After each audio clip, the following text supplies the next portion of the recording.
যে last August 23 যে high court একটা রায় দিয়েছিল, রায় মূলে একটা সিট গঠন হয়েছিল এই এমবিবি স্টেডিয়ামে হাই মাস্ট যে ফ্লাড লাইট, এটা একটা দুর্নীতি হয়েছে, একটা মিস অ্যাপ্রোপ্রিয়েশন অফ ফান্ড আমরা দেখতে পেয়েছি। সমস্ত জেনারেল বডিকে উপেক্ষা করে এরা টেন্ডারের মাধ্যমে, যে টেন্ডারের মধ্যে প্রচুর পরিমাণ দুর্নীতির গন্ধ ছিল, আমরা বারবার আপনাদের মাধ্যমে সারা ত্রিপুরা রাজ্যের মানুষের কাছে তুলে ধরার চেষ্টা করেছি এবং যথারীতি হাইকোর্ট আমাদের যে অভিযোগগুলি ছিল এটার সত্যতা বিচার করেছে এবং সত্যতা বিচার করে স্পেশাল ইনভেস্টিগেশন টিম ওরা গঠন করেছে এবং ইনভেস্টিগেশন চলছে। ইনভেস্টিগেশনের পরবর্তী ক্ষেত্রে এরা এফআইআরও করেছে যারা যারা দুর্নীতির সঙ্গে যুক্ত ছিল, কিন্তু এখন অবধি অ্যারেস্ট হচ্ছে না। কেন হচ্ছে না,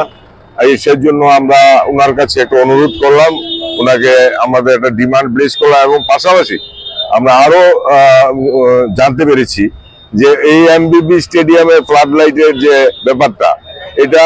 শুধুমাত্র এমবিবির মধ্যেই সীমাবদ্ধ না। এই